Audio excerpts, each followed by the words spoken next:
Orang Kristen menyebut dirinya bahwa mereka adalah pengikut Kristus, bahwa mereka sudah menerima Yesus sebagai Tuhan.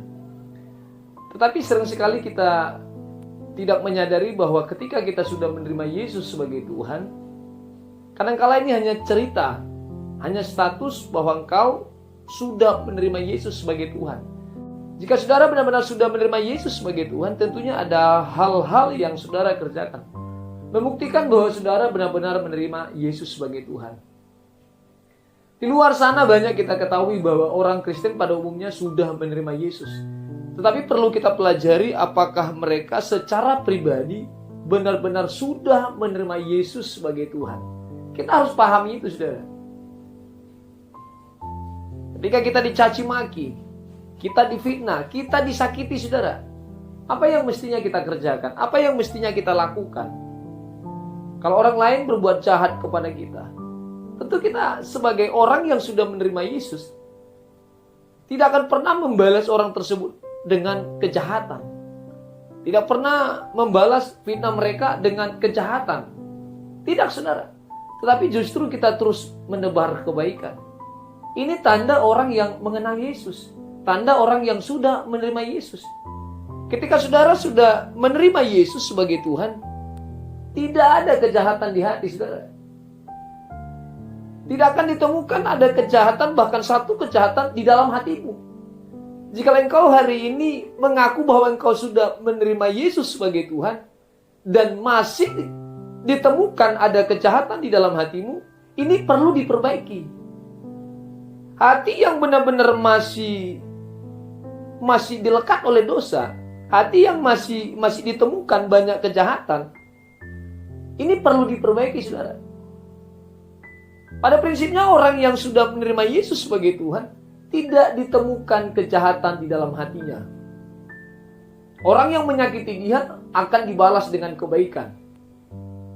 Ini yang sulit kita lakukan, saudara. Tetapi pada prinsipnya orang yang sudah menerima Yesus sebagai Tuhan, tidak ada kejahatan di hatinya, saudara. Sekecil apapun itu. Dan ini perjuangan kita untuk melawan dosa, melawan keinginan daging. Ini perjuangan kita, saudara. Ini perjuangan. Bukan sesuatu yang gampangan, saudara. Kita berlomba-lomba untuk berupaya mendapatkan hidup yang bahagia. Tidak ada satu orang pun di bumi ini yang belajar untuk merusak diri. Pada prinsipnya tidak ada, saudara. Tetapi semua berlomba bagaimana kita untuk mendapatkan sesuatu yang baik, yang justru membahagiakan kita untuk hari ini, besok, dan ke depannya. Kita berlomba. Ini tentang mahkota yang jasmani, saudara. Ini tentang mahkota fisik.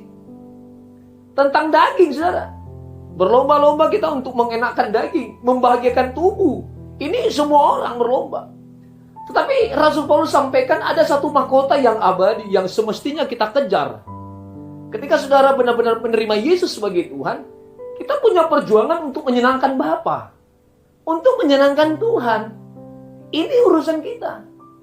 Kalau engkau hari ini disakiti, bahkan disakiti oleh keluargamu, jika engkau hari ini disakiti oleh suamimu, disakiti oleh istrimu, disakiti oleh anak-anakmu, mertuamu, siapapun, saudara, yang sedang menyakiti hatimu hari ini, itu enggak urusan. Yang urusan bagaimana engkau menyenangkan hati Bapa. Amin. Ini urusan kita ketika engkau sudah menerima Yesus sebagai Tuhan dan Juru Selamat. Enggak ada yang terima ketika istri kita tidak menerima keberadaan kita, saudara. Dalam kurun waktu yang sudah cukup lama, engkau menjadi seorang suami dalam keluarga, engkau menjadi seorang ayah, engkau menjadi seorang istri dalam keluarga, dalam hubungan rumah tangga. Katakan kurang lebih 10 tahun. Tapi dalam perjalanan waktu, di umur pernikahanmu yang ke-10 tahun, justru engkau tidak dihormati. Ini perjuangan. Di dalam kurun waktu 1 sampai 10 tahun, di usia pernikahanmu, justru di tahun ke-10, suami atau istrimu tidak menghormatimu. Tidak penting, saudara. Yang terpenting bagaimana engkau punya urusan untuk menyenangkan hati Bapa. Yang tentunya jika engkau sebagai seorang istri, yuk tanggung jawab sebagai seorang istri. Jika engkau seorang suami, yuk tanggung jawab sebagai seorang suami. Seperti apa yang Tuhan sampaikan Seperti apa yang firman Tuhan sampaikan. Ini saudara, sakit loh sebagai seorang suami ketika ada istri yang tidak menghormati kita. Terlepas dengan apa yang sedang kita kerjakan. Mungkinkah engkau seorang suami yang tidak bertanggung jawab? Sebenarnya dan pada prinsipnya, seorang istri yang takut Tuhan, sekalipun suamimu tidak tunduk kepada firman, sekalipun suamimu tidak tanggung jawab, sebagai seorang istri yang bijaksana, yang takut Tuhan, harus menghormatinya, saudara. Nggak bisa main-main. Engkau istri yang menyebut dirimu menerima Yesus, jikalau engkau temukan suamimu tidak bertanggung jawab, jikalau engkau temukan suamimu sedang kasar, bahkan sepertinya menindas engkau, sebagai seorang istri yang menerima Yesus, harus tetap menghormati suamimu. Ini firman, saudara. Nggak bisa main-main. Sebagaimana kau sebagai seorang istri harus menghormati suami. Harus dihormati, saudara. Bahkan juga suami juga demikian, saudara. Orang-orang yang menerima Yesus sebagai seorang suami yang sudah menerima Yesus, tidak ada satu kejahatan di dalam hatimu. Bagaimana engkau melihat istrimu supaya seperti ini, supaya rusak, bahkan menyakiti hatinya, itu tidak ada, saudara. Tetapi sebagai seorang suami yang takut Tuhan, yang benar-benar sudah menerima Yesus sebagai Tuhan, harus engkau mengasihi istrimu.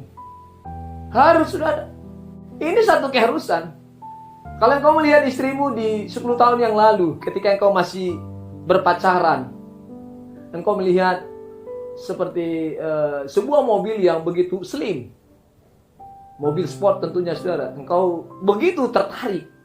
Tapi perjalanan waktu 10 tahun, ketika seorang istri sudah memiliki anak, maka engkau melihat istrimu begitu gembulnya, begitu gemuknya, begitu berat badannya, saudara.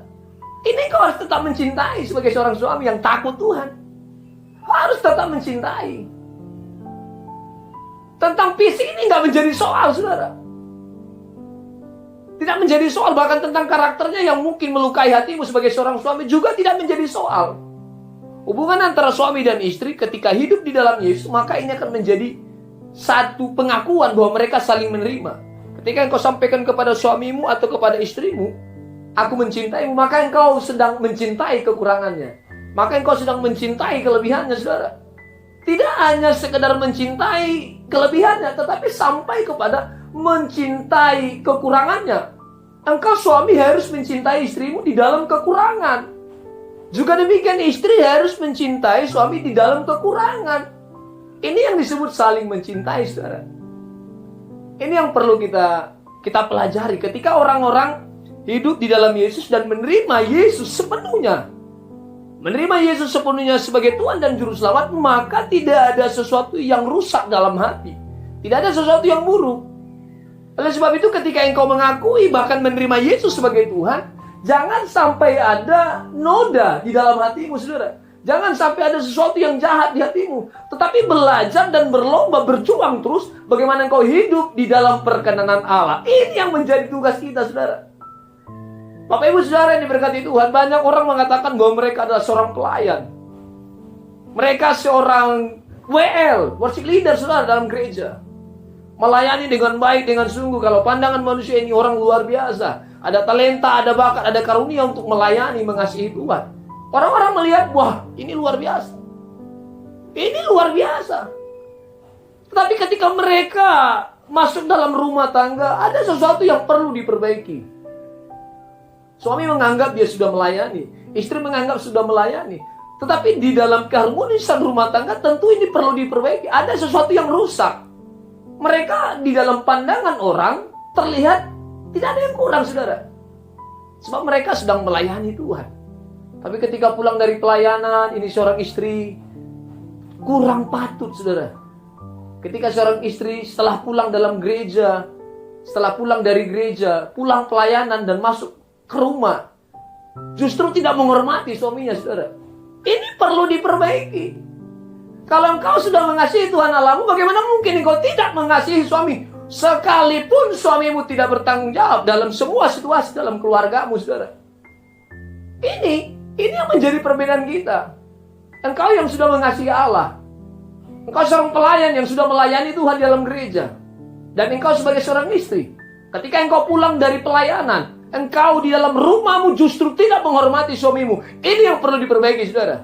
Tidak akan pernah seseorang yang mengasihi Allah justru tidak mengasihi suaminya. Sekalipun suaminya tidak baik di matanya, saudara. Sekalipun suaminya berlaku buruk terhadapnya, saudara. Ini perlu dipertanyakan. Kita harus banyak belajar, saudara. Ini hati ketika kita menerima Yesus sebagai Tuhan, maka ada kasih yang luar biasa. Ada Roh Kudus yang benar-benar sudah melekat di dalam hati kita, yang sudah memimpin kita di dalam roh dan kebenaran. Tentunya dalam karakter kita, dalam bukti kita, bahwasanya kita benar-benar menerima Yesus sebagai Tuhan. Tentunya sampai kepada perilaku kita, Bapa dimuliakan, saudara. Haleluya. Jadi saudara, kepada kita yang menganggap bahwa perjalanan rohanimu masih tertati-tati, masih banyak masalah yang membuat engkau justru tidak semakin dekat, tetapi justru semakin jauh. Hari ini, saudara, kita koreksi diri kita. Dan izinkan firman mengoreksi hatimu, membersihkan hatimu. Dan ini merupakan perjuangan kita. Perjuangan kita, saudara. Jangan pernah sampaikan bahwa engkau benar-benar terima Yesus, tetapi karaktermu justru pembohongan publik. Melayani Tuhan tetapi hatimu tidak mengasihi. Ini perlu diperbaiki. Perlu diperbaiki. Dan saudara sebagai seorang pembohong besar, ketika tahu kebenaran dan tidak melakukan kebenaran, maka engkau disebut sebagai seorang pembohong besar. Ini yang perlu diperbaiki, saudara. Haleluya. Terpuji Tuhan. Kesempatan kali ini, saudara, jika saudara mendengarkan khotbah ini, yuk ambil sikap.